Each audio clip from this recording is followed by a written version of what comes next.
What up, Ugly Money Nietzsche, Ugly Money Podcast. So I've probably the only person that has interviewed Charleston White as well as T.I.'s son King in the last 2 weeks. And I have, spoken to both parties pretty candidly, pretty transparently. And the first and foremost thing that we got to understand about Charleston, I've had a chance to interview him 3 times as well in the past month. The thing we got to first understand about him is the fact of the matter is that he is telling us that he is playing a role. He is telling us that this is an act. This is his role in the streets. He wants to be the dude that'll tell. Right? He's told us that. He's told us this very blatantly. He's told us this very honestly that, hey, I am the old guy at the cookout that'll tell on somebody when they bring their guns around the cookout. So, I've been watching both sides unfold. I just recently saw King this past weekend at my music summit, and he was in great spirits. And so, if we know that Charleston is purposely poking a bear, I'm not exactly sure how smart or why T.I. would engage with that. If Charleston is telling you that this is a role that he's playing, he wants to be the neighborhood crime watch guy, right?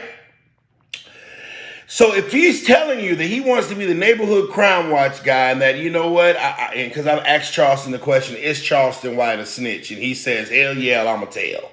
And he's told these things, and he's been very, very transparent and very, very blatant about the fact of the matter is that, hey, he will call the police on you, right? He's been very open and honest about it. Then why would you fall into his trap? And that's my take on it of T.I.'s situation. T.I. is a legend. T.I. is a multi-platinum artist, Grammy award-winning artist, and you have been tricked into get into a back and forth situation with Charleston White. But why? You're T.I. To Charleston White, that's a win. I have gotten a legendary artist to stop what he's doing, to address the things and the antics and the role that I'm playing on the internet for profit. So when I had a chance and opportunity to talk to King, it was dope because, and it's on my page right now. You can check out the whole interview on my drops later on today. But I've taken some clips or whatever and posted on my YouTube. Make sure you like, comment, and subscribe. I talked to King. I asked him about Charleston White, and this was probably 2 days before the drama broke out. Make sure y'all share, like, comment, and subscribe.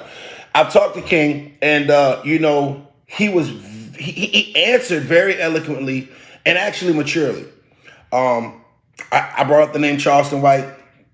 His face kind of goes a little blank. I was basically telling him, like, yeah, I had Charleston White on the show, and what do you think about him? And I jokingly asked him, was like, well, what did Charleston White do to you? And he kind of gets quiet. He kind of shrugs his shoulders a little bit, and he was like, Charleston White didn't do nothing to me. And then he very maturely says, this is one of the moments where you take the high road, and he basically took the high road and didn't have much to say. Of course, 2 or 3 days later, he's on the YouTube saying, Charleston White, you were... and that, I think, all sparked from when Charleston White had called the police on some guys in Dallas or whatever, and it had went viral, and so King reacted. But once again, Charleston White is setting bait for rappers. He's setting bait for celebrities. And if they fall into his trap, they fall into his world, they fall into his arena, because at that point, you're playing by Charleston's rules. The internet is Charleston's playhouse. The YouTube, the antics, the back and forth banter, that is exactly what Charleston White is. And so now you're playing and you're fighting in an arena with a person that built that particular arena. And if I was in T.I.'s counsel, I probably would just the best thing to do with Charleston White is to ignore him. If you're a rapper, if you're, a multi-platinum rapper, if the thing that I'm doing to Charleston White is I would ignore him. Because it's hard for someone to argue with themselves.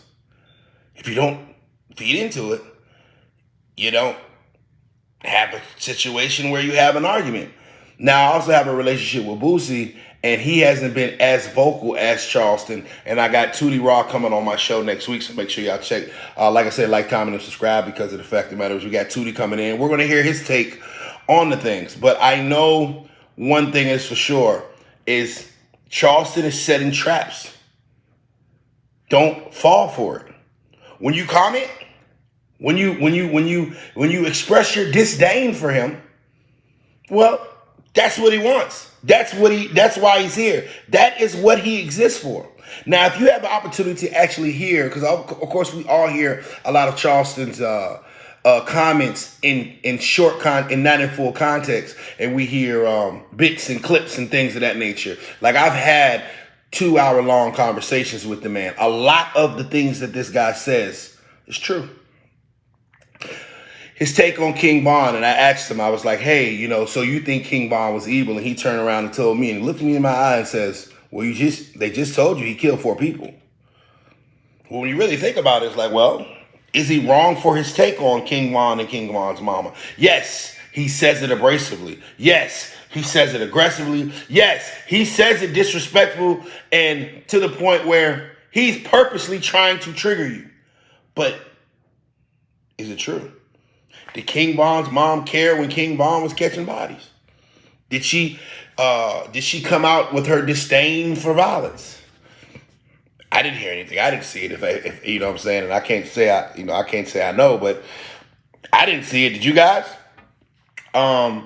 Same situation with Whack 100 when he said he's suing him for $500,000. I'm like, well, Charleston, why are you suing Whack 100 for $500,000? And he's like, well, he said I was screwing the preacher.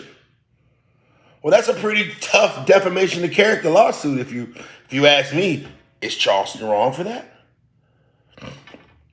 So, if a man tells you that he's playing a role and that this is something that he's purposely doing, and you fall for the trick, who's the fool? Tootie Raw interview next week. Make sure you tune into the Ugly Money Podcast. I'm out.